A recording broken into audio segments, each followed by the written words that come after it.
Hi, this is Mohamed from 90 Day Fiancé. You just listening to Jesse and Elaine.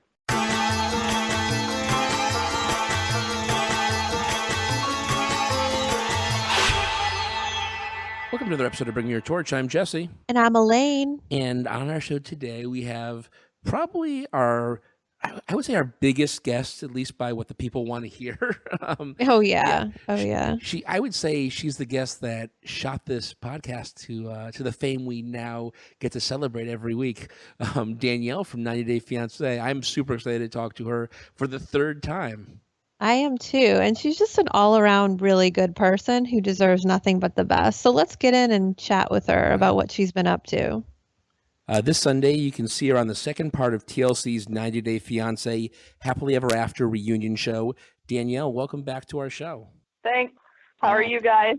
Not too bad. The day after the election, we're feeling a little rough, but we'll make it through. We're Americans. Yep. But before we get going, how have you been doing? I know there was a lot of tears on this season. It seems like it's been quite a rough season. How are you doing? I'm doing better now. I am. Oh, good. It has been rough with everything that's been going on, but I've managed to get through it with the support of my family and friends. Well, what doesn't kill you makes you stronger, right? Yep. You know, as weird as this all sounds, you and Mohamed are actually kind of like the first couple of 90 Day Fiancé. I think you're the one everybody looks at as like the main people on the show, but it certainly hasn't been. It certainly hasn't been happily ever after for you guys.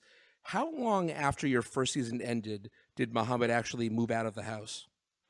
It was a year after the first season ended. He moved out December 18th of 2015.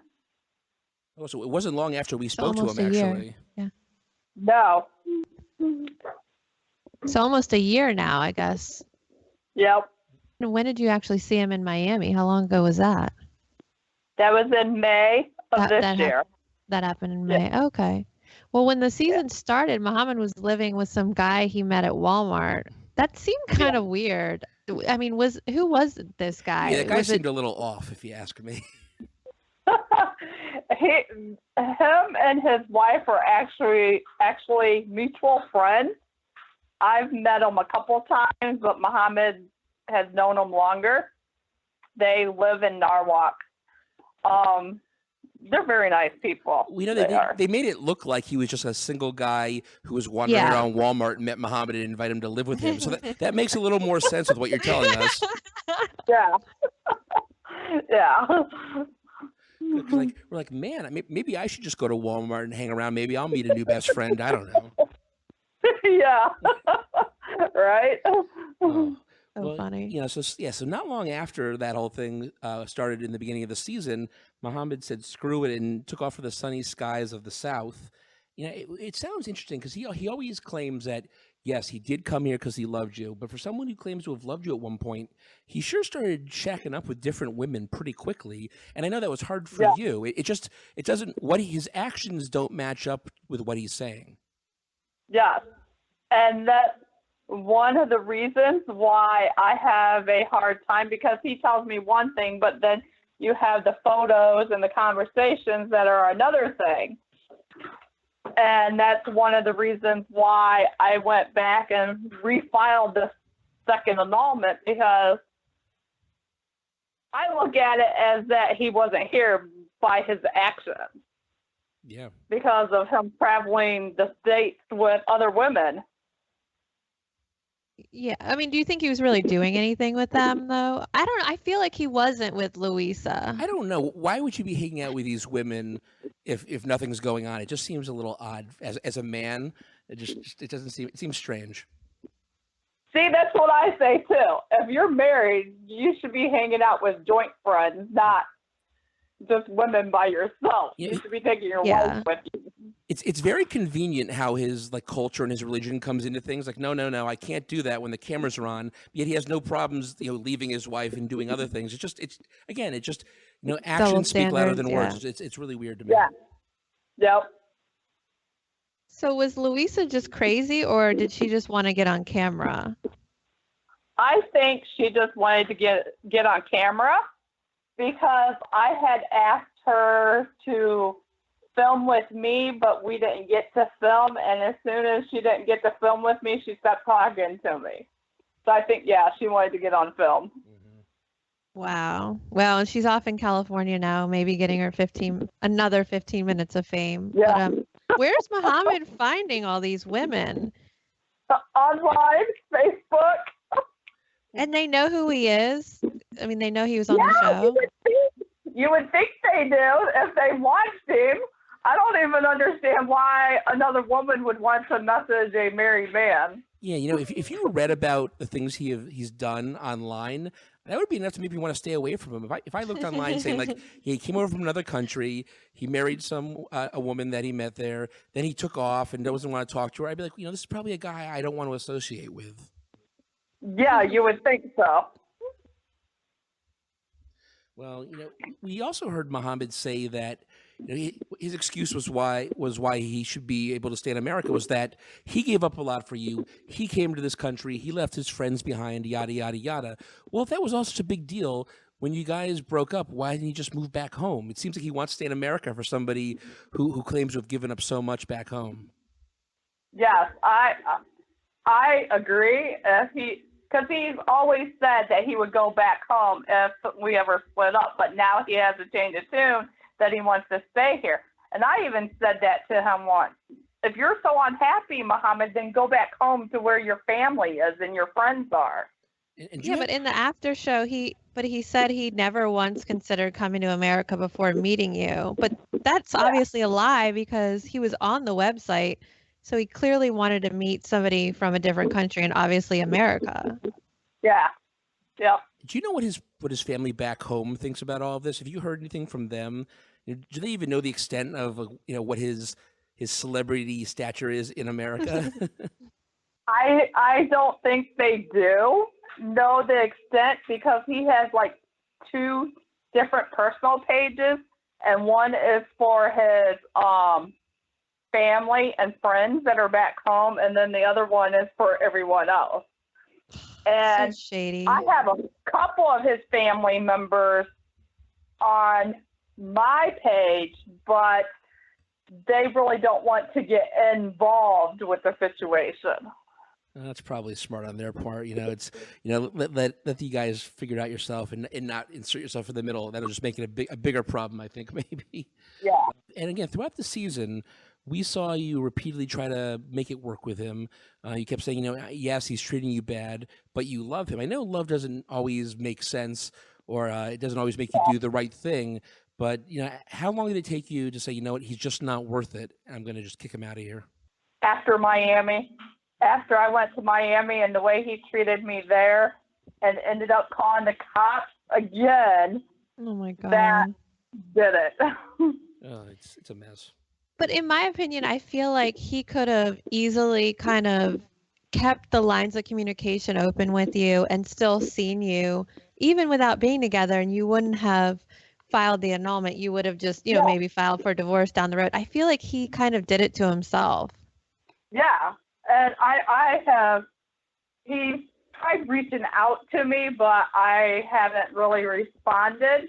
And I have told him in the past, Mohamed, that if he would have handled things different, there'd probably be no second annulment. Because the thing is, no one understands why I've done the things I have, because technically me and the co-sponsor are responsible for him for the next 10 years, as long as he's in the state, if he would collect government assistance. And that's a big deal because the government can come back on me and the co-sponsor. Oh, yeah. Yeah, this is stuff no one ever And thinks people about. don't understand that. And that's why I want, even if we're not together, I still wanted to be involved in his life because that's a big deal. Well, it's a huge deal. And now with, the new administration, it's going to be even a bigger deal. Yeah. So this is kind of a tough question, and I apologize in advance, but it came up on the after show. Mohamed made claims that you'd lock him in rooms and scream that you wanted your sex. Is there any truth to this, or is it complete lie? I mean, is it a half truth? Lies. Half truth, half truth. Because he's not telling the part where I was 3 feet from the door and he could get out of the door. And does it really make sense that the lock is on the inside of the door, not on the outside of the door? But you did scream that you wanted sex. No, I've never screamed that I wanted sex. Why not? I do that every day. I always want sex. I got one of my daughters here all the time. Yeah, really. You know what? Maybe he's trying to paint some sort of picture of you as this sort of stalker coming down to Miami, finding him, not leaving him alone, demanding sex, just for immigration purposes so that he can make the case that you were abusive. Yeah, that's what he's trying to do, because that's why he ended up calling the police all the time. Because in the very beginning of the first season, Beth, who appears in the show with me, she used to talk to him at first. Even though me and her have known each other for 20 years, she reached out to him in the beginning because her husband is a Muslim, and she figured she could offer him some support. And he was telling her stuff that was happening, and she had told him about the abuse clause in immigration. Well, then once she got to start hearing my side of the story, she started seeing things and she started questioning him, and he ended up stopped talking to her, and she got close to me again. So that's when he started calling the police all the time, because he figured maybe I could get to keep the green card with the abuse. Yeah, if it's documented. How many times did he call the police? You said 9? 10 times total after Miami. After Miami. After Miami was the 10th time. And a lot of it is over stupid stuff. One time it was over $54 that I picked up off the nightstand table to use for groceries and to help get a tire fixed. And he ended up calling the police, thinking that the police was going to make me give the money back. Oh my goodness. Danielle, you're a very scary woman. I can understand why. Just kidding. You're harmless. I just actually thought of this. I don't know if you're watching the new season of 90 Day Fiancé, but we see Nicole, who has a relationship with someone from a culture that I would imagine is something like Mohamed's. Do you see any of the parallels of any of the problems you have dealt with that Nicole is dealing with now, and any advice for her? Yes, I've actually talked to Nicole, and I've talked to Azan too. And I told Azan I recognized the stuff that he was complaining to Nicole about the no kissing and stuff in public, because I wasn't allowed to do that when I went to see Mohamed. So I can understand where he was coming from, because a lot of the countries over there, they don't like that stuff out in public. It's behind closed doors. So I understand that, and I told Nicole to take her time and don't rush, and to go back another time, maybe 2 times before she does paperwork, to make sure everything's legit. Or have him come over or something. Yeah. And then I told Azan, if you do come over, don't let the fame get to you from being on the show. If you're going to come over, make sure you actually want to come over. Yeah. So how are your kids doing right now with everything? It seems like, they're doing good, but they've also seen what you're going through. So has it been hard on them? It has been hard on them, especially the girls, because they have a lot of trust issues. Because Mohamed has made promises too that he did not keep. He keeps saying that I've made promises and broke promises, but he's made promises too and did not keep them. Like, he was supposed to get a job and never really got a job, and he was supposed to help with things around here like a normal husband does, and he did not do that. That would be too much work. Well, yeah. Well, yeah, but he'd have his work visa, and he'd be legally able to work, as your wife or husband and wife. But essentially been in this country. How is he even supporting himself financially? So the whole time that he was with me, I supported him. And then when he left to go to Florida, and I guess he got down to Florida, he's had different types of jobs down there. You know, it's easy to complain about paying the bills when you're not the one paying the bills. Yeah. Yeah. You know, And that's another thing he complains about. He's complained about that I don't pay my bills and stuff, and that I'm lazy. But yeah, I'm the one that has worked since he's been here. I mean, I lost my job, but I got another job within 2 weeks.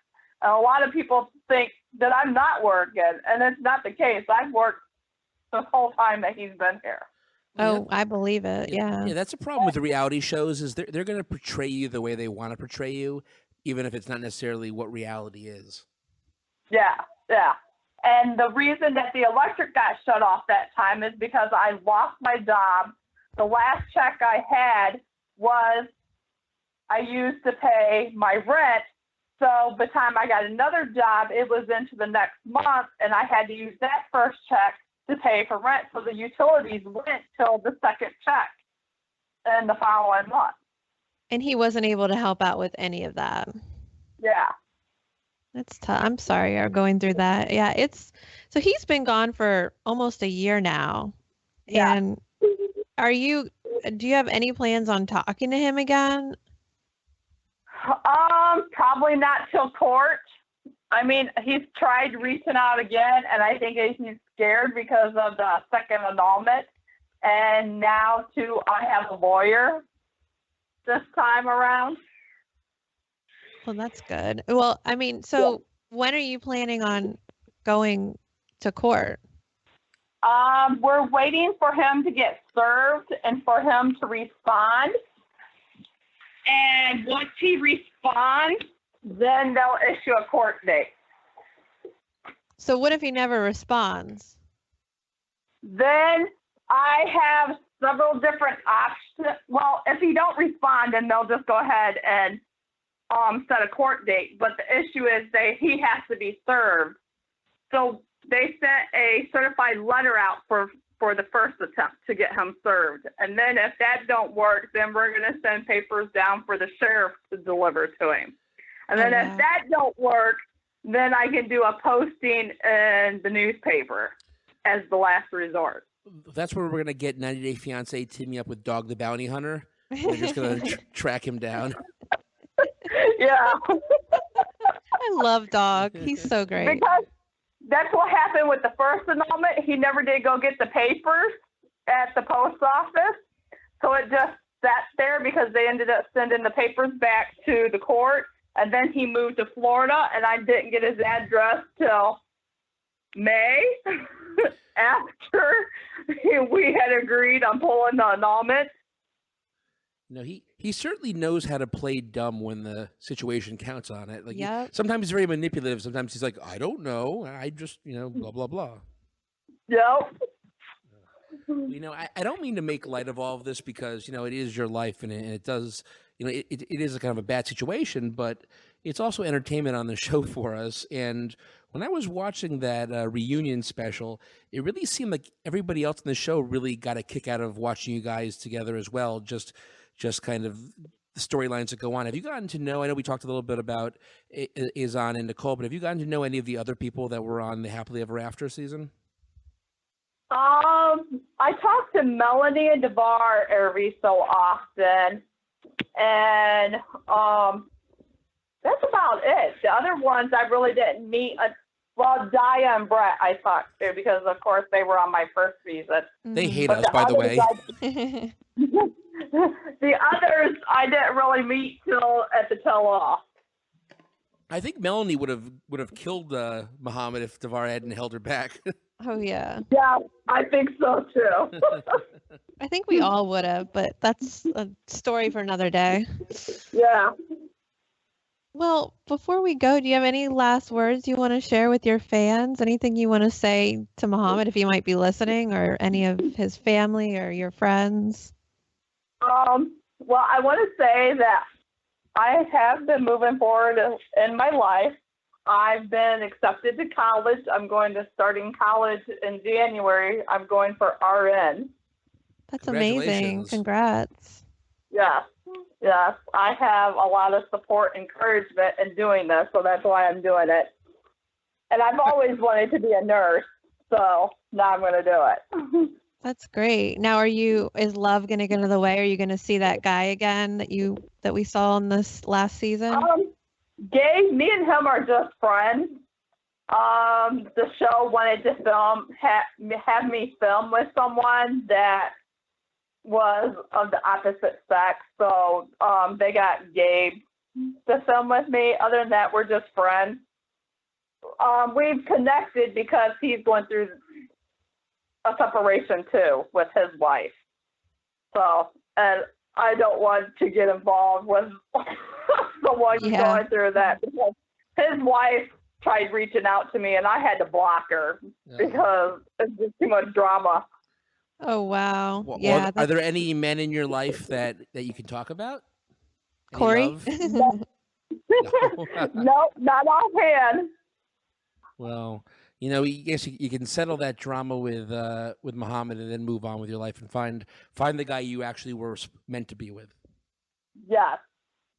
Well, thanks for coming on, Danielle. We wish you the best of luck, and obviously we will be keeping in touch, and hopefully we'll see you in a different space in the 2017. Bye. Well, that was a great interview, as always, with Danielle. It's so interesting to see her on the TV show and then talk to her in person. You really see that there's a lot they probably cut out when they're making the show, but we knew that already. Of course, we know that. And I just like the space that she's in now, that everything's kind of starting to settle with Mohamed. But I do want to see another season of them on there, so we'll have Of course we do. wait and see. But until that season, remember, you go to our website at www.bringmeyourtorch.com. But where else can you go? Facebook.com/bringmeyourtorch or Twitter.com/bringmeyourtorch without the H. No H. You can go to iTunes. You can go to Stitcher if you have a Droid.